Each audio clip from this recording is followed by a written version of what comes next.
నమస్కారం. తెలంగాణ రాష్ట్ర మంత్రివర్గ విస్తరణ సవాళ్లు పరిష్కారాల గురించి మొదటి ఎపిసోడ్లో మాట్లాడుకున్నాం. రెండోది ఏంటంటే మెల్లమెల్లగా ఆలస్యం అమృతం విషయం అన్నారు కదా. ఆలస్యం అవుతున్న కొద్దీ మరి ఆశావహులలో అసహనం పెరుగుతుంది, పోటీ పెరుగుతున్న కొద్దీ ఒకరి మీద ఒకరు మాట్లాడుకుంటున్నారు. నిన్నటిదాకా ఒక రకంగా ఉండే మంత్రివర్గ విస్తరణ మనకు ఉగాది లోపే అవుతుందని, ఉగాది తర్వాత శ్రీరామనవమి తర్వాత అవుతుంది రకరకాలుగా అనుకున్నాం. ఉగాది పోయింది, శ్రీరామనవమి పోయింది, ఇప్పుడు వారం రోజులు అయిపోయింది. ఈ ఏప్రిల్ నెల కూడా గడిచిపోయే పరిస్థితి వచ్చింది. 15వ తారీఖు వచ్చి సగం ఏప్రిల్ నెల గడిచిపోయింది. ఈ దశలో ఆశావాహులలో బాగా అసహనం పెరుగుతున్నది. దాంతో మాటలు మొదలైనాయి. ఉదాహరణకు రాజగోపాల్ రెడ్డి తన హామీ పేరకే నాకు బీజేపీలో ఉండి బీజేపీ నుంచి ఇందులోకి రావడానికి నాకు హామీ ఇచ్చారు కనుక నాకు మంత్రివర్గంలో నాకేం తక్కువ, ఎందులో తక్కువ నేను తక్కువ తిన్నానా అని మాట్లాడడం మొదలుపెట్టాడు. తనకు మంత్రివర్గంలో స్థానం రావాలని కోరుతున్న మాట నిజమే, చాలాసార్లు బహిరంగంగా చెప్పింది. ఇప్పుడు ఎదురు దాడి మొదలుపెట్టింది. అంటే ఒక రకంగా చెప్పాలంటే నాకు మంత్రివర్గంలోకి రాకుండా జానారెడ్డి ధృతరాష్ట్రుడు జానారెడ్డి చేస్తున్నారనే మాట నిన్న మాట్లాడింది రాజగోపాల్ రెడ్డి. అంటే మొదలు నల్గొండ జిల్లా అంతా రెడ్ల రాజకీయం నడుస్తుంది, లేకపోతే ఎస్సీ ఎస్టీ వ్యక్తులున్నా వీళ్ళకు ఒక రకంగా చెప్పాలంటే అనునాయులుగా ఉన్నారు కనుక ఆ దేశంలో ధృతరాష్ట్రుడు జానారెడ్డి నాకు మంత్రి పదవి రాకుండా అడ్డం పడుతున్నాడు అన్నాడు. దానికి కారణం ఏమిటంటే ఆయన ఒక ఉత్తరం రాశాడు అధిష్టానానికి. ఏంటంటే రంగారెడ్డి హైదరాబాద్ జిల్లా నుంచి ప్రాతినిధ్యం లేదు, మనకు 1 కోటి జనాభా పైగా కోటి అంటే రాష్ట్రంలో 3వ వంతు, తెలంగాణ రాష్ట్రంలో 3వ వంతు జనాభా ఈ 2 జిల్లాల నుంచే ఉన్నారు కనుక రంగారెడ్డి అంటే ఉమ్మడి రంగారెడ్డి ఉమ్మడి హైదరాబాద్ జిల్లా నుంచే కనుక మంత్రివర్గం స్థానం లేకుండా ఎట్లా వాళ్ళకు మంత్రి పదవి ఇవ్వాలని ఆయన రాశాడు. అంటే నేను నల్గొండ జిల్లా వాడిని కదా, జానారెడ్డి గారు నల్గొండ జిల్లానే కదా, మరి ఆయన హైదరాబాద్ రంగారెడ్డి జిల్లా గురించి ఎందుకు మాట్లాడతాడు, రాయడం వల్ల నాకు నష్టం అవుతుంది కదా అని చెప్పుకుంటూ ధృతరాష్ట్రుడు ఆయన మాకు మంత్రి పదవి రాకుండా అడ్డుపడుతుంది ఆయనే అని. ధృతరాష్ట్రుడు అయినప్పుడు దుశ్శాసనుడు ఈయనైతలా అనేది మన మహాభారతంలో మరి దుర్యోధనుడు దుశ్శాసనుడు కూడా ఉన్నారు కదా, ధృతరాష్ట్రుడి కొడుకులే కదా వాళ్ళు. కనుక సీనియర్గా చూస్తే మరి ఎవరైనా చెప్పాలంటే పెద్ద అన్నగా జానారెడ్డి ఉంటే తమ్ములకు అన్యాయం చేస్తున్నాడు అని.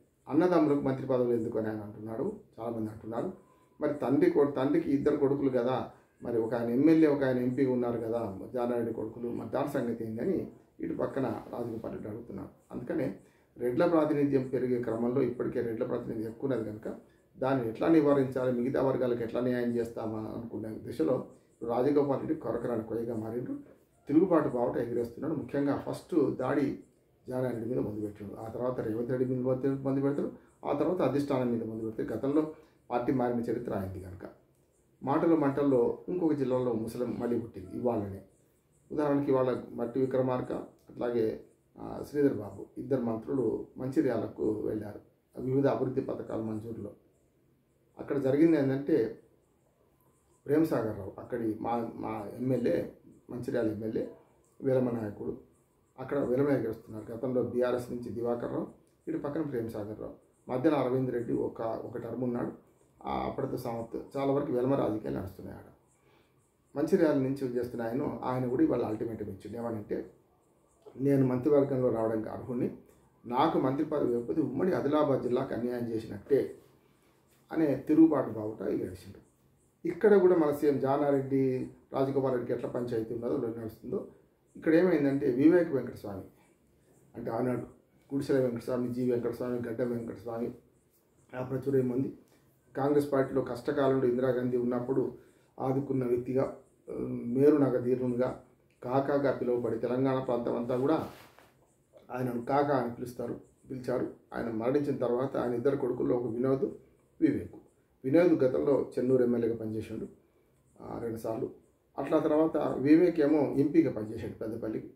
తర్వాత మొత్తం మీద వివేక్ 3 పార్టీలు తిరిగి మొదలు కాంగ్రెస్, తర్వాత అక్కడి నుంచి టీఆర్ఎస్కి పోయిండు, టీఆర్ఎస్ నుంచి మళ్ళీ బీజేపీకి పోయిండు, బీజేపీ నుంచి ఇప్పుడు కాంగ్రెస్కి వచ్చిండు మళ్ళీ. అంటే ఆ పార్టీలు అన్నీ అయిపోయి రాష్ట్రంలో ఉన్న పార్టీలు అన్నీ అయిపోయినాయి.